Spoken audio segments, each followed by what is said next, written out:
My name is Rebecca Sullivan, and I am 30 years old.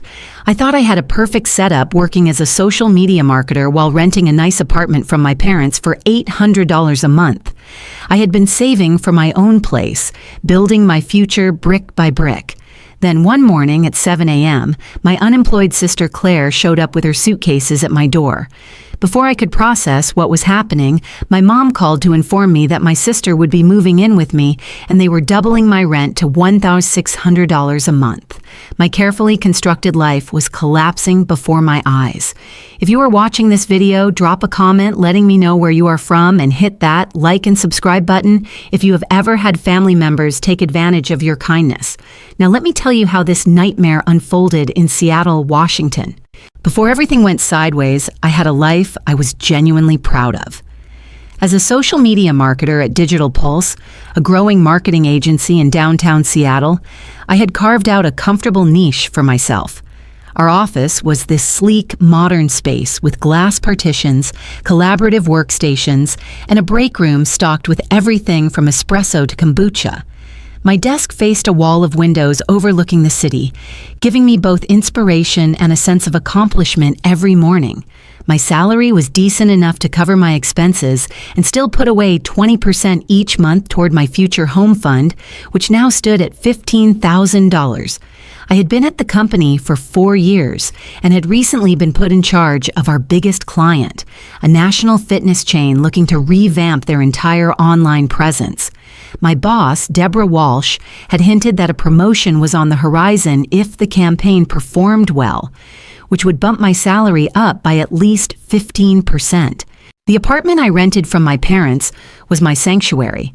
It was a one-bedroom place in a quiet neighborhood close enough to downtown Seattle that my commute was manageable, but far enough away that I could escape the hustle when needed. When my parents, Patricia and Richard, purchased the building as an investment property 5 years ago, they offered me one of the units at $800 a month, which seemed like a blessing at the time. Over the years, I had poured my heart into making that space my own. The living room featured a plush sectional sofa that I had paid off over 6 months, a coffee table I found at an estate sale and refinished myself, and bookshelves lined with my collection of psychology and marketing books alongside vinyl records I had collected since college. My kitchen might have been small, but I had equipped it with quality appliances that made cooking a joy rather than a chore. The Vitamix blender had been a splurge after my first bonus, and the espresso machine was a birthday gift to myself last year. My bedroom was my true haven, with a memory foam mattress that had been worth every penny, sheets with a thread count that made hotels jealous, and a reading nook by the window where I spent rainy Sunday mornings with coffee and a good book. Every item in my apartment had a story, representing years of careful selection and financial planning. My long-term financial goals were clear and on track. With my consistent savings rate and the projected promotion, I estimated I would have enough for a down payment on my own place within 3 years. I had even started browsing real estate listings in Seattle, not seriously shopping yet, but getting familiar with the market and neighborhoods I might want to target. My relationship with my family had always been complicated, especially with my sister Claire. 4 years younger than me at 26, she had always been the favorite, the one who could do no wrong in our parents' eyes. While I worked part-time jobs throughout college and graduated with minimal debt, Claire went to an expensive private university, changed majors 3 times, and had her tuition fully covered by our parents. This pattern continued into adulthood. When Claire needed a car, our parents bought her one. When I needed a car, I got a loan. When Claire lost her job, she moved back home rent-free. When I struggled after a company layoff early in my career, I was offered a loan from my parents with interest. Do not misunderstand, I loved my family, but I had long ago accepted that there were different sets of rules and expectations. I had made peace with it by building my own independent life, one where I did not need to rely on their support or approval. The apartment arrangement had seemed like a rare win for me, a chance to benefit from family connections while still maintaining my independence. There had been warning signs that my carefully constructed equilibrium was about to be disrupted. 2 weeks ago, Claire had texted me out of the blue asking how I was doing. This was unusual since we typically only communicated during family gatherings. Then my mother, Patricia, called to mention that Claire and her boyfriend had broken up and she had subsequently quit her job at the boutique where she had been working as a sales associate for the past 8 months. I remember feeling an uneasy twinge when Mom said, "Your sister is going through such a difficult time right now. Family needs to stick together during hardships." At the time, I nodded sympathetically over the phone, not realizing those words were foreshadowing what was to come. The night before everything changed, I remember lying in bed, scrolling through Pinterest, saving ideas for a kitchen backsplash project I was planning for the summer. I had no idea that within 24 hours my plans and my peace would be shattered by a knock at the door. The knocking started at exactly 7 a.m. on a Tuesday. I remember because I had set my alarm for 7:30, and the insistent pounding dragged me from sleep a full 30 minutes early. Disoriented and half asleep, I stumbled to the door in my pajamas, hair sticking out in all directions, expecting perhaps a package delivery requiring a signature or maybe a maintenance emergency. When I swung the door open, I found Claire standing there with 2 massive suitcases, a duffel bag, and her designer purse. Her normally perfectly styled hair was pulled back in a messy ponytail, and her eyes were puffy, either from crying or lack of sleep. "Hey sis," she said with forced cheerfulness that did not reach her eyes. "Surprise! I will be staying with you for a while." I stood frozen in the doorway, my brain struggling to process what was happening. "Claire, what are you talking about? What are you doing here so early?" She pushed past me, rolling her luggage into my living room. "Mark and I broke up. Actually, he cheated on me with his coworker. Can you believe it? After 2 years together, and then my boss at the boutique was being completely unreasonable about me needing some time off to process everything, so I had to quit. I cannot deal with toxic work environments on top of heartbreak." I closed the door slowly, trying to gather my thoughts. "I am sorry about Mark and your job. That is really tough. But Claire, this is a 1-bedroom apartment. There is no space for you here. Why did you not go to Mom and Dad's?" Claire flopped dramatically onto my sofa. "Their house is being renovated. Remember, the guest room is completely torn apart. Besides, Dad snores so loudly now, and Mom has been on this health kick where she only keeps kale and quinoa in the house. I would go crazy there." She looked around my apartment appreciatively. "This place is perfect. You have always had great taste, Becca." I winced at the childhood nickname I had outgrown years ago. "Claire, I work from home 2 days a week. I need my space. This really would not work." Just then, my phone rang. I glanced at the screen and saw my mother Patricia's name. A sinking feeling settled in my stomach as I answered. "Rebecca, your sister is there, right?" Mom did not wait for my confirmation before continuing. "I want you to make her feel welcome. She is going through a very difficult time and she needs family support right now."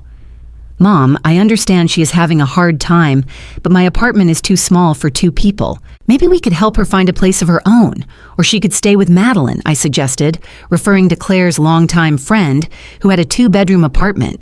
"Madeline is not family," my mother replied sharply. "Family takes care of each other, Rebecca.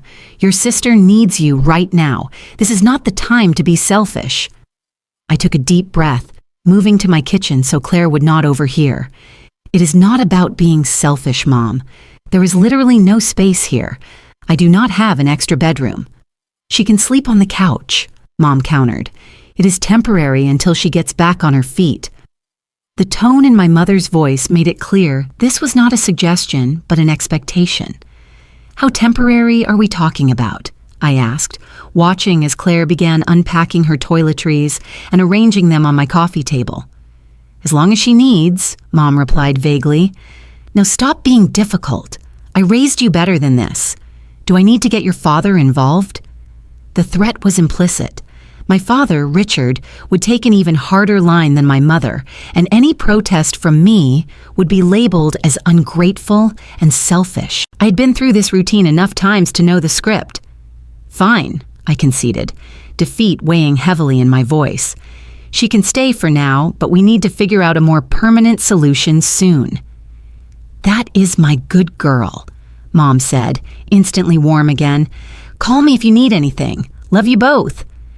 After hanging up, I stood in my kitchen watching as Claire continued making herself at home, rearranging my throw pillows and placing her framed photos next to mine on the bookshelf.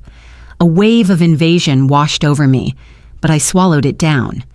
So, I said, forcing a neutral tone, the couch pulls out into a bed. We will need to put it back during the day so I can work. I have meetings on Tuesdays and Thursdays from home. Claire barely looked up. Actually, I was thinking I would take the bedroom. The living room gets so much light in the morning, and you know I am not a morning person. Plus, I have all these clothes that need to be hung up. I stared at her, disbelief rising. Claire, this is my apartment. I'm not giving up my bedroom. She looked at me with the same expression she had used successfully on our parents for years. A perfect blend of hurt and indignation. Wow, Becca. I just lost my boyfriend and my job. I am at my lowest point, and you cannot even make a small sacrifice to help me. The living room is bigger anyway. I held my ground. You can have the couch. That is already a compromise. The standoff might have continued, but my phone buzzed with a text from my mother. Be kind to your sister. Remember all the times she was there for you. I could not recall these supposed instances, but I knew this battle was not worth fighting. Not today, at least. Fine, I said through gritted teeth. You can use the living room, but we need to establish some ground rules. Claire's face instantly brightened. You are the best sister ever. This is going to be so fun, like when we were kids and shared a room. I did not have the heart to remind her that those days had been far from idyllic, with her constantly borrowing my things without asking and complaining to our parents whenever I tried to establish boundaries. As she cheerfully continued unpacking, I texted my friend Natalie Pierce, SOS. Claire just moved in. No warning, no choice. Send wine and patience. Natalie's response was immediate. Oh no, nightmare flashbacks to college roommate days. Coming over tonight with emergency supplies? Hang in there. Looking at my sister singing to herself as she claimed more and more of my space, I wondered how long I could actually hang in there before something had to give. The first week of cohabitation with Claire was every bit as challenging as I had feared. While I maintained my regular schedule, waking at 7 a.m. to start work by 8:30, Claire typically slept until noon. This might not have been an issue except that her presence had transformed my once peaceful living room into a bedroom, fashion boutique, or a makeup studio. On Wednesday morning, I had an important video call with clients. I had to carefully angle my laptop camera to avoid showing the blankets strewn across my sofa, the makeup products scattered on my coffee table, and the clothes hanging from various doorknobs and chair backs. When my boss Deborah commented on my unusual background, I mumbled something about redecorating and promised myself I would address the situation with Claire that evening. But addressing anything with my sister proved nearly impossible. When I suggested she look for a new job, she sighed dramatically and said she was taking time to heal. When I asked her to clean up after herself, she promised she would, but somehow never got around to it. When I mentioned the increase in my grocery bill, she reminded me that she was going through a trauma and needed comfort food. By the end of the first week, I noticed my carefully stocked refrigerator had been raided. The meal prep containers I had prepared for my work lunches were mysteriously empty. The expensive specialty coffee beans I treated myself to once a month were nearly gone. Even my hidden stash of dark chocolate had been discovered and depleted. Claire, I said one evening, finding her wrapped in my favorite throw blanket, watching reality television at full volume. We need to talk about some house rules. She looked up, clearly annoyed at having her show interrupted. Can it wait until commercial break? No, it cannot. I've been trying to talk to you all week. I sat down across from her and pulled out a notepad where I had written some basic guidelines. First, we need to establish quiet hours for when I am working or sleeping. Second, we need to discuss shared expenses like groceries and utilities, which have gone up since you arrived. Third, we need to talk about personal space and belongings. Claire rolled her eyes. Are you seriously giving me a roommate contract? I am your sister, not some random person off Craigslist. That is exactly why we need clear boundaries, I explained, trying to keep my voice level. Because we are sisters, things can get complicated if we do not communicate clearly. She laughed, actually laughed, and turned back to her show. You have always been so uptight, Becca. Just relax. This is not forever. How long is it then? I pressed. Have you started looking for jobs or apartments? She sighed heavily. Can you stop pressuring me? I told you I am taking time to process my breakup. Besides, Mom and Dad said I could stay here as long as I need to. That was the moment something clicked for me. Wait, what exactly did Mom and Dad tell you about staying here? Claire shrugged. Just that you had plenty of space and could use the company, and that since they own the building, it is basically like staying with family anyway. My blood began to boil. Without another word, I stepped onto my small balcony and called my parents. My father, Richard, answered on the fourth ring. Dad, did you and Mom tell Claire she could move in with me indefinitely without even asking me first? There was a pause before he responded. Rebecca, your sister is going through a difficult time. The apartment is plenty big enough for both of you temporarily. But it is not temporary, is it? She has no plans to look for a job or her own place, and she is not contributing anything to the household. My father's tone hardened. Your mother and I give you a significant discount on rent for that apartment, only $800 a month. Many people would be grateful for such an arrangement. The implicit message was clear. The apartment was not really mine. It was a family asset that could be reallocated as my parents saw fit, regardless of the fact that I had been paying rent and building my life there for years. I am grateful, I said carefully, but I also need to be able to live my life. Claire is not respecting my space or my things. You have always been the responsible one, Rebecca, my father said, his voice softening slightly into what I recognized as his manipulation tone. Claire needs that stability right now. Just give her some time to get back on her feet. Be the big sister. By the time I ended the call, my frustration had turned to resignation. This was the same dynamic that had played out throughout our childhood, with Claire's needs always taking precedence over mine. The situation continued to deteriorate over the following weeks. Claire invited friends over without warning, sometimes while I was in the middle of work calls. She borrowed my clothes without asking and returned them stained or stretched out. The water bill doubled as she took 40-minute showers twice a day. The electricity bill spiked from her constant use of my styling tools and electronics. My peaceful morning routine was shattered by having to navigate around her belongings. My evening relaxation was impossible with her friends laughing loudly or her phone conversations continuing late into the night. My weekend plans were derailed by her sudden emotional crises that required my attention and support. The impact on my work began to show. I missed a deadline for the first time in my career. My boss, Deborah, called me in for a check-in, concerned about my sudden drop in performance. My promotion prospects, once so promising, now seemed to be slipping away. Is everything okay at home? Deborah asked during our one-on-one meeting. I considered lying, but opted for a simplified truth. Family issues. My sister is staying with me temporarily, and it has been an adjustment. Deborah nodded sympathetically. Family can be complicated. Just do not let it affect your work for too long. The Henderson account is too important. That evening, I found myself staying late at the office, reluctant to return to my own apartment. This had become a pattern, finding excuses to be anywhere but home. I canceled plans with friends because I was embarrassed by the state of my apartment and exhausted from the constant tension. One night, after finding Claire had used my expensive face serum and emptied the bottle, I broke down in tears in my bathroom. I called Natalie, who had become my lifeline through this ordeal. "I cannot do this anymore," I sobbed. "It is like I'm a guest in my own home. My parents will not listen. Claire will not change. I feel trapped." "Have you considered looking for another apartment?" Natalie suggested gently. "On such short notice and at current market rates?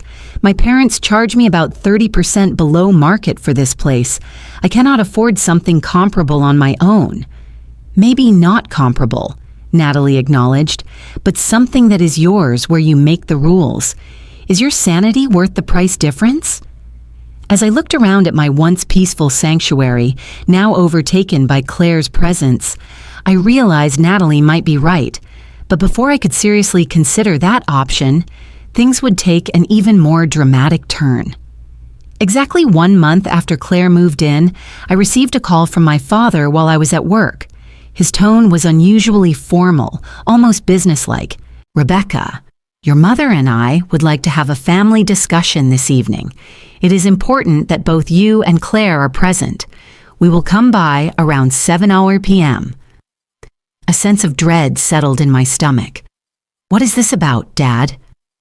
"We will discuss everything tonight," he replied cryptically before hanging up. I spent the rest of the workday distracted, running through possible scenarios in my mind. Were they going to take Claire back to their house? Had they found her an apartment? Or was this about something else entirely?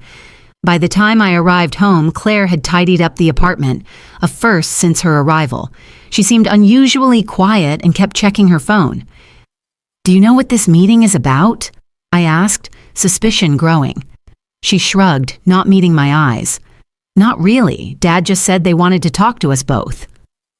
At precisely 7:00 p.m., our parents arrived. Mom brought a casserole so we would not have to worry about dinner, and Dad carried a folder that immediately set off alarm bells in my head. We sat around my small dining table, the one I had found at a flea market and lovingly restored. My mother served the casserole while my father cleared his throat and opened the folder. "Rebecca, as you know, your sister has been staying with you for the past month. Given that the living arrangement appears to be working out, we need to make some adjustments to your rental agreement." I froze with my fork halfway to my mouth. "What kind of adjustments?" My father slid a paper across the table.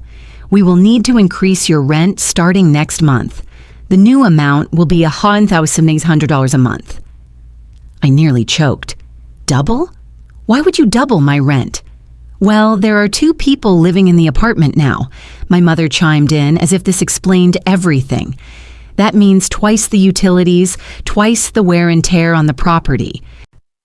"But Claire is not paying anything," I pointed out, my voice rising despite my efforts to stay calm.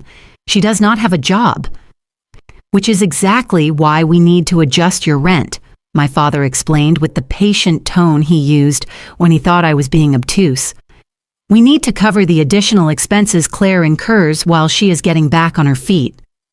I looked at Claire, who was studying her plate intently, a small smile playing at the corners of her mouth. She had known. Of course she had known. "Let me get this straight," I said slowly. "You want me to pay double rent to cover Claire living here, even though I did not invite her, even though I did not have space for her, and am already dealing with increased costs and disruption to my life." "Now, Rebecca," my mother said, her voice taking on the warning tone I knew well from childhood. "Claire is family. Family supports each other during difficult times." "Then why is the support always one-directional?" I asked. "Why am I always the one expected to give while Claire only takes?" My father frowned. "That is unfair, Rebecca. Your sister has had some bad luck recently." "Bad luck or bad choices?" The words slipped out before I could stop them. The table fell silent. Claire's eyes welled with tears on cue, a talent she had perfected over the years. "I cannot believe you would say something so cruel," my mother scolded. "After everything we have done for you, giving you this beautiful apartment at below market rent for years." "I have paid rent faithfully every month," I countered. "I have maintained the apartment, improved it even. This was a business arrangement that benefited both parties." "And now, The arrangement is changing, my father said firmly. The new rent will be effective from the 1st of next month. That gives you 2 weeks to adjust your budget. I looked down at the paper he had slid across the table. The new amount would eat up nearly 70% of my monthly income after taxes. It would destroy my savings plan and make it impossible to maintain my current lifestyle. I cannot afford this, I said simply. Not on my current salary. Then perhaps you should look for a better paying job, my father suggested, or take on some freelance work. You are always talking about those side hustles people do nowadays. The casualness with which he dismissed my financial reality made something snap inside me. Years of always being the responsible one, of watching Claire receive endless second chances while I worked twice as hard for half the recognition, culminated in this moment. Or, I said, my voice steady despite the anger and hurt swirling inside me, I could just move out. There was a moment of silence before all three of them burst into laughter. Move out? To where? My mother asked between chuckles. Do you have any idea what rental prices are like in Seattle right now? You would not find anything close to what you have here, even at the increased rate, my father added confidently. Your whole life is here, Claire chimed in. All your stuff, your routine. You would not really leave. Their dismissive laughter felt like a slap in the face. They truly believed I was trapped, that I had no choice but to accept whatever terms they dictated. Perhaps worse, they thought I lacked the courage to strike out on my own. I will start looking for a new place tomorrow, I said quietly. My father waved his hand dismissively. Rebecca, do not be dramatic. Just sign the new agreement and we can all enjoy this lovely dinner your mother made. I took the pen he offered and held it over the paper for a long moment. Then I set it down without signing. I will let you know my decision by the end of the week, I said. The rest of the dinner passed in uncomfortable conversation, mostly between my parents and Claire about her plans to find herself and explore new career paths. I remained silent, a storm of emotions and thoughts churning inside me. After they left, Claire tried to act as if nothing had happened, turning on the television and settling into her usual spot on my sofa. They are right, you know, she said casually. You would not really move out. This place is too perfect and you hate change. In that moment, looking at her lounging on my furniture, using my Netflix account, eating my food, and speaking with such entitled certainty, something crystallized within me. This was not just about the rent increase. This was about respect, boundaries, and standing up for myself in a family dynamic that had been broken for far too long. I went to bed without responding, but I lay awake for hours, my mind racing with possibilities and plans. By morning, I knew exactly what I needed to do. The next day, I called in sick to work for the first time in over a year. As soon as Claire left for her daily coffee shop visit, where she claimed to be networking, but really just spent hours scrolling social media, I sat down at my dining table with my laptop and a notebook. First, I assessed my financial situation. I had been saving 20% of my income consistently for the past 3 years, amounting to $15,000. While it was not enough for a down payment on a home yet, it was a substantial emergency fund that could cover first and last month's rent, security deposit, and moving expenses if necessary. I calculated my maximum affordable rent based on the standard guideline of spending no more than 30% of my income on housing, which came to $1,200 a month. The number was sobering, significantly less than what I currently paid, even before the proposed increase, which meant I would need to make compromises on location, size, or amenities. Next, I reached out to 3 real estate agents specializing in rentals in Seattle. I was honest about my budget constraints and timeline, explaining that I needed to move within 2 weeks. 2 of them were doubtful but promised to see what they could find. The third, a woman named Lauren Holt, was more optimistic. The market is tight but not impossible, she assured me, especially if you are willing to consider neighborhoods a bit further from downtown or slightly smaller spaces. While waiting for the agents to get back to me, I turned my attention to my current lease agreement. I pulled out the document from my filing cabinet and read it carefully, something I admittedly should have done more thoroughly before signing. To my surprise and relief, there was no minimum lease term specified after the initial 1-year period, which had long since passed. I was effectively on a month-to-month arrangement with a required 30 days notice to vacate.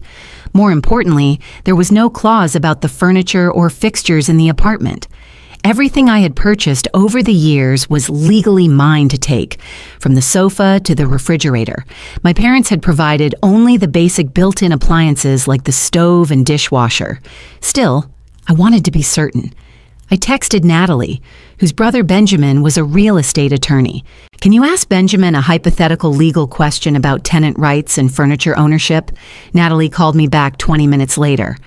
"Benjamin says that unless specifically stated in the lease, any furniture you purchased belongs to you, regardless of who owns the building. He also said that if your parents try to claim otherwise without documentation, they would not have a case." Armed with this knowledge, I felt more confident moving forward. By the end of the day, Lauren had sent me listings for 5 potential apartments.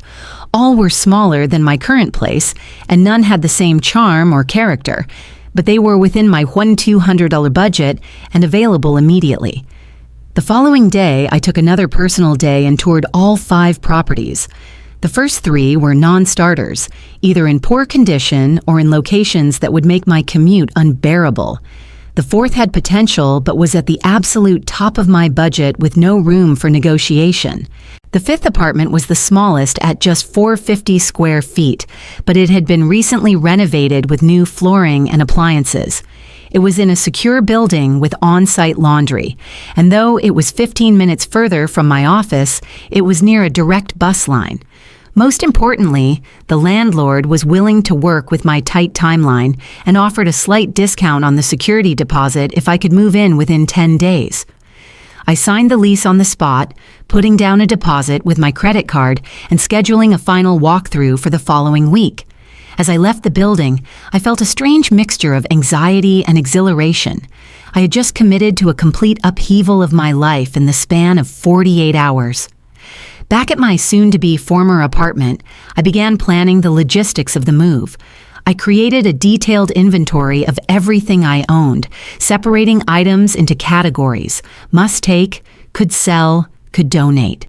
I researched moving companies and was dismayed by the quotes I received for such short notice. Even the smallest truck with minimal assistance would cost nearly $200. That evening, as Claire chatted on the phone with a friend about an upcoming party, completely oblivious to my planning, I reached out to my circle of friends. Within hours, I had assembled a volunteer moving crew of 6 people with 2 pickup trucks and an SUV. Natalie offered her garage for temporary storage if needed, and her boyfriend, Ethan Caldwell, who worked as a contractor, volunteered to help disassemble and reassemble furniture. The final piece of my plan involved timing. I checked my parents' social media and confirmed what I had suspected. My mother had been posting about an upcoming family reunion at my aunt's house that weekend, a 3-hour drive away from Seattle. They had been talking about it for months, and I had already declined the invitation, citing work commitments. Claire, always eager for family attention, had confirmed her attendance. This gave me the perfect opportunity. My parents and Claire would be gone from Friday evening until Sunday afternoon. I scheduled the move for Saturday, giving us a full day to empty the apartment of everything I owned.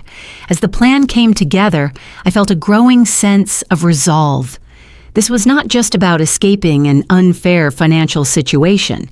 It was about finally standing up for myself and changing a family dynamic that had been unhealthy for far too long. The night before my parents' planned ultimatum meeting, where they expected me to sign the new rental agreement, I texted my father. "I have made my decision about the apartment. I will discuss it with you when you return from Aunt Jean's on Sunday." He responded immediately. "We need to resolve this before the weekend. Rebecca, your mother and I expect you to be reasonable about this." I did not reply. For once, I would not be following their script. The next 48 hours passed in a blur of preparations. I arranged for my mail to be forwarded, scheduled utility transfers, and packed essential items discreetly while Claire was out. I withdrew cash for last-minute expenses and thanked my past self for maintaining meticulous records of purchases, complete with receipts for most major items stored in a cloud drive.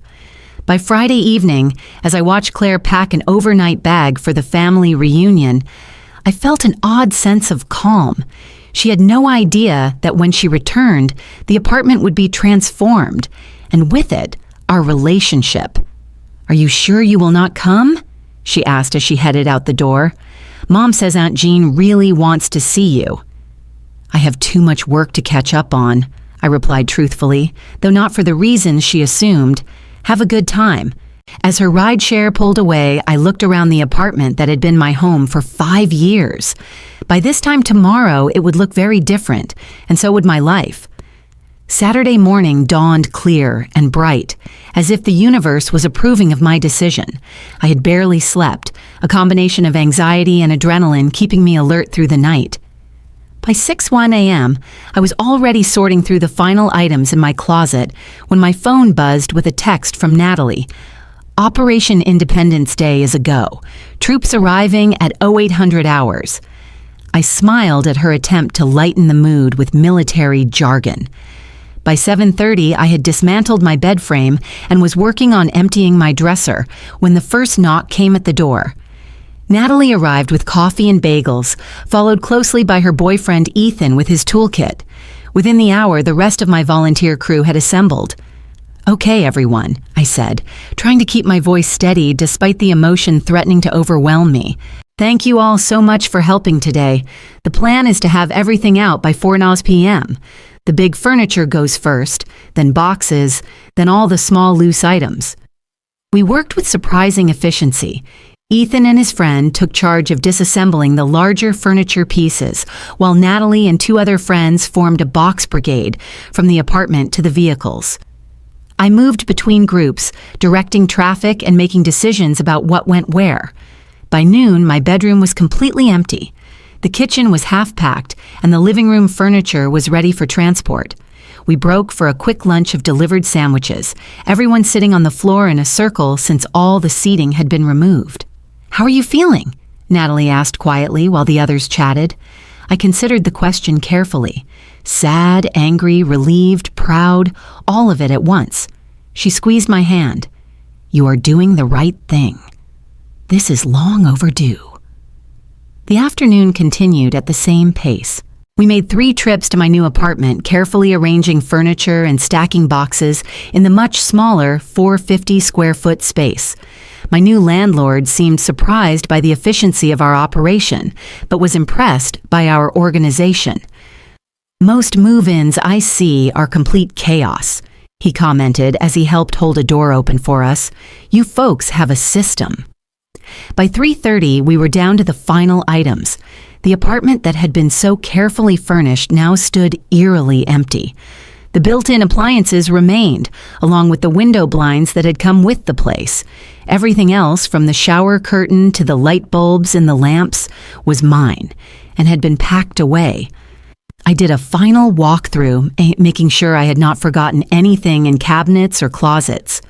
In the kitchen, I left an envelope on the counter containing my keys, the next month's rent check for $800 as required by my 30-day notice, and a brief letter explaining my decision.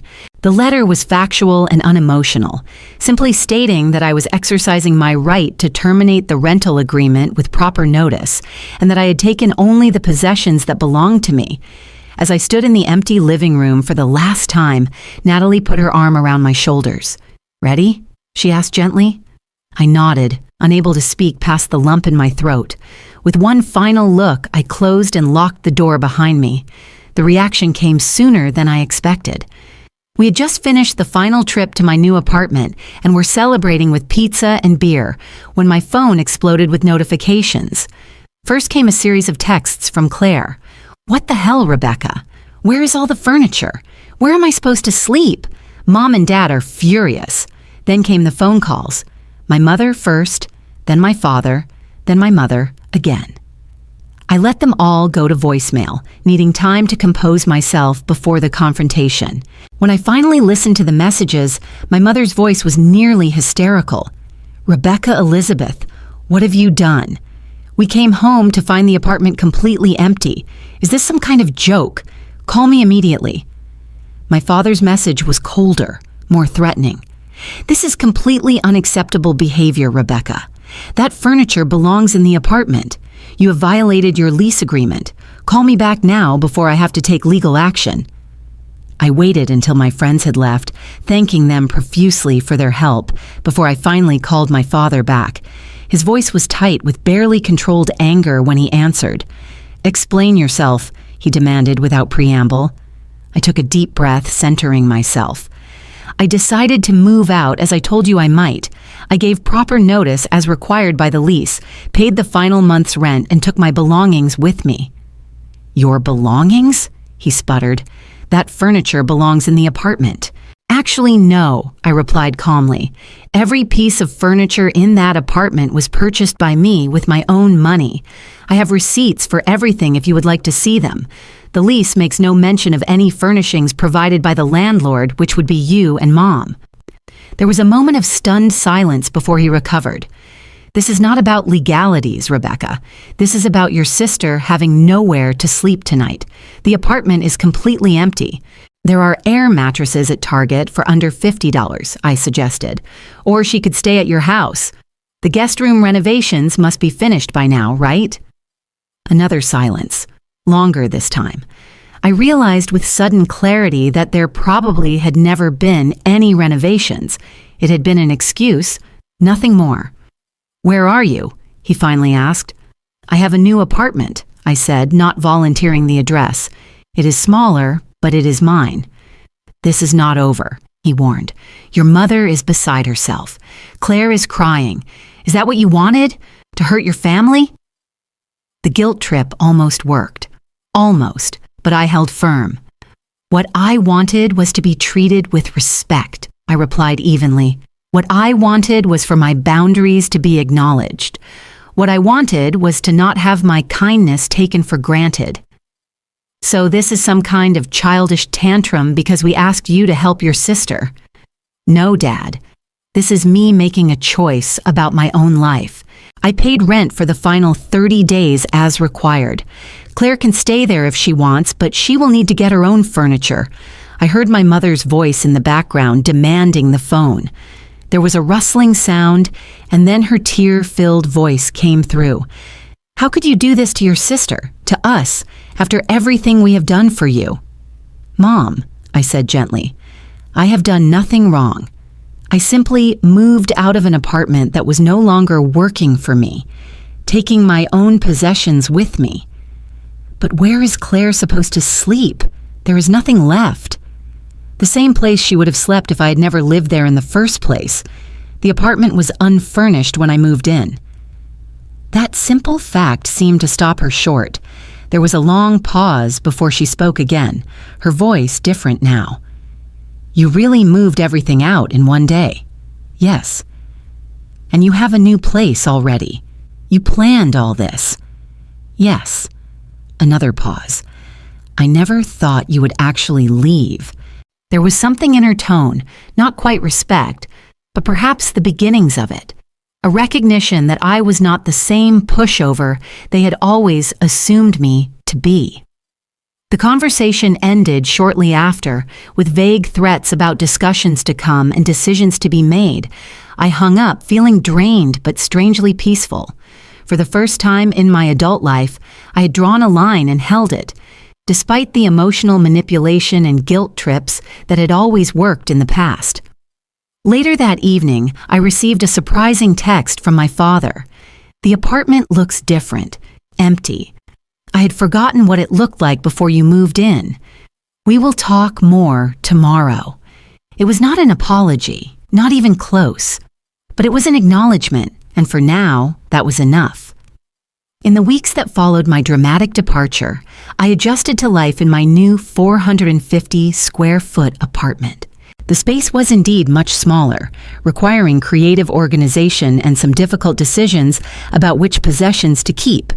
My king-size bed dominated the bedroom, leaving barely enough space to walk around it.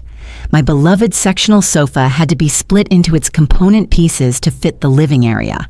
My dining table now served double duty as a desk and eating surface. Yet, despite the constraints, there was a lightness to my new home that had nothing to do with square footage. For the first time in years, perhaps ever, I felt truly in control of my space and my life. Every object was exactly where I wanted it. Every decision, from when to do laundry to what temperature to set the thermostat, was mine alone. The peace that came with this autonomy was worth far more than the extra space I had left behind. I introduced myself to my neighbors, something I had never bothered to do in my previous building.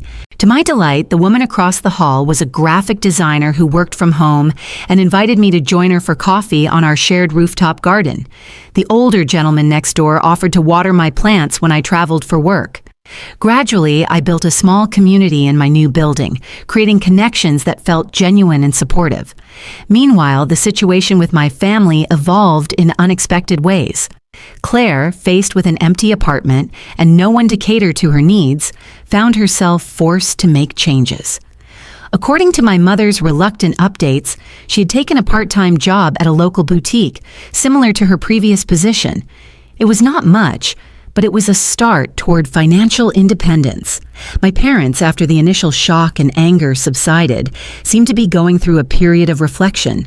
My father, Richard, particularly, appeared to be reconsidering his role in enabling Claire's dependence. During a brief phone conversation 2 weeks after my move, he asked questions about my new place without the judgment I had expected. "Are you managing okay with the budget?" he inquired, his tone carefully neutral. "Yes," I replied honestly.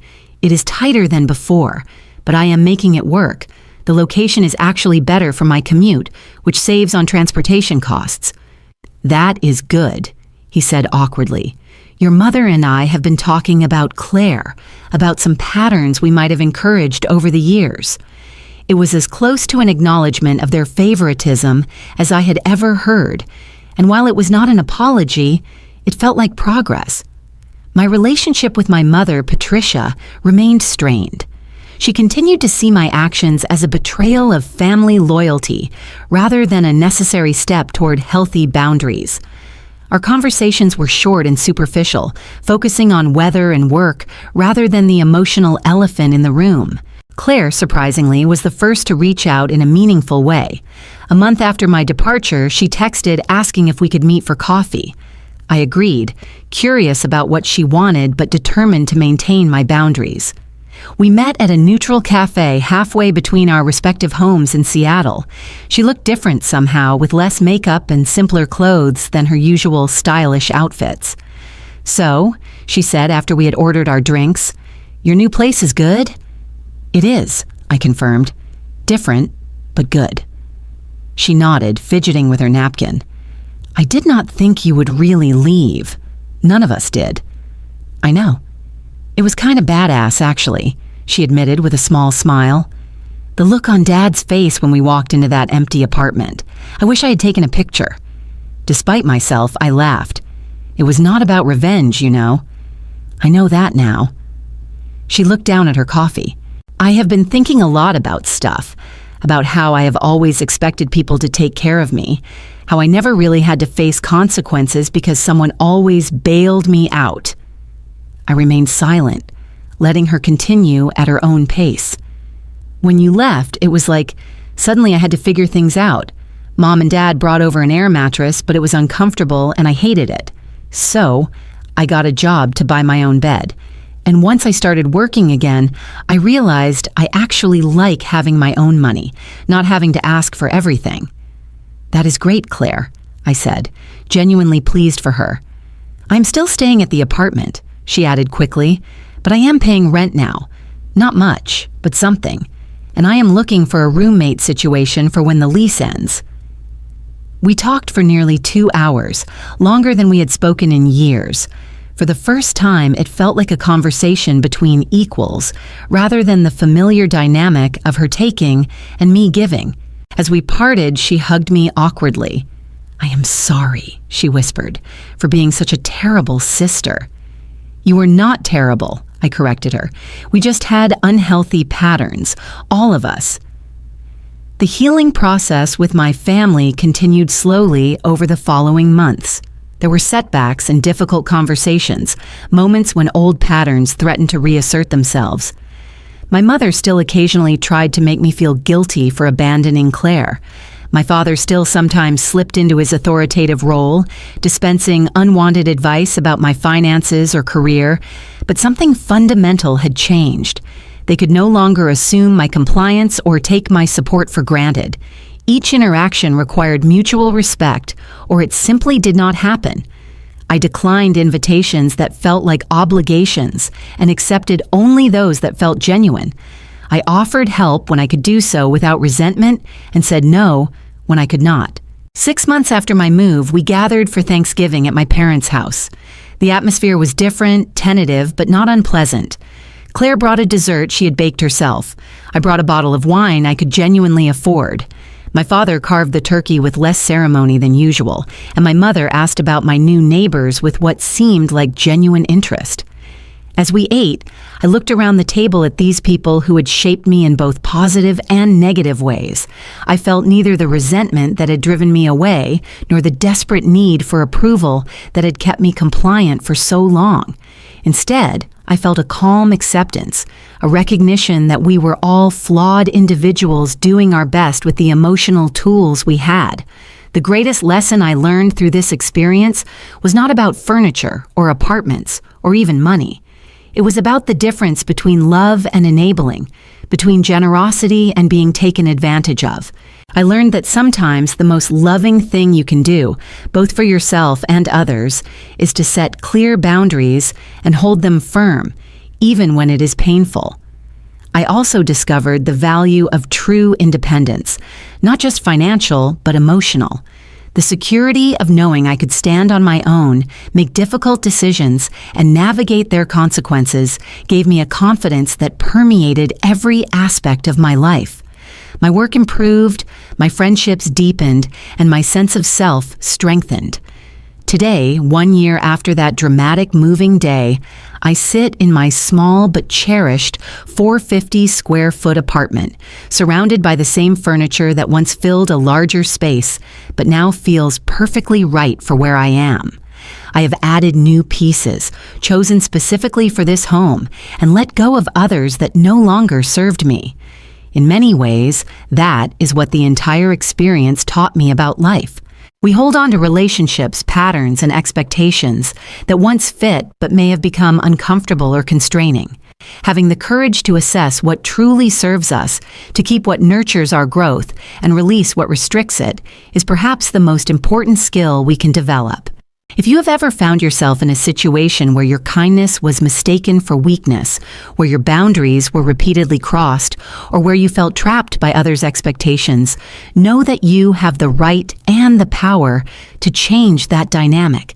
It may not be easy and it may not happen overnight, but taking that first step toward honoring your own needs can transform not just your life, but the lives of those around you in ways you might never expect.